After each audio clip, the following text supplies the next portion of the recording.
Les images qu'on décrypte avec vous, Guillaume Audat.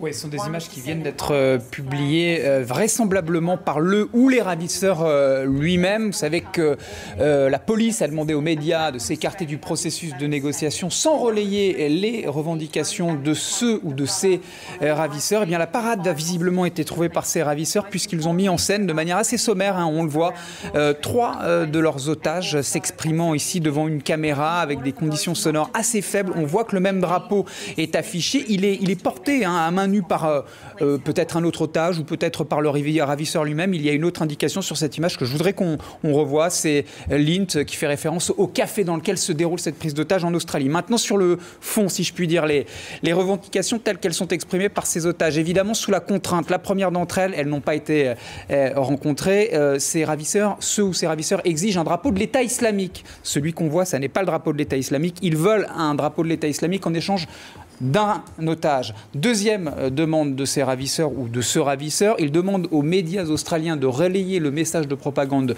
suivant. Il s'agit d'une attaque de l'État islamique sur le sol australien. Et puis, troisième point, le ou les ravisseurs demandent à être en ligne directe, conversation téléphonique live avec Tony Abbott, le Premier ministre, en échange de la libération de 5 otages. Ces 3 revendications n'ont pas été satisfaites au moment où on se parle. Lucas Manger nous a rejoint, spécialiste des questions internationales à la rédaction. Évidemment, c'est un développement très important. Est-ce que vous avez d'autres informations là-dessus? Oui, c'est un développement important, mais il faut rester prudent. Ce n'est pas parce que cet homme-là, visiblement, qui s'est organisé, qui réussit à filmer, à avoir ces drapeaux de l'État islamique, c'est pas parce qu'il le revendique lui-même qu'il est adoubé, avalisé, soutenu par une quelconque organisation internationale.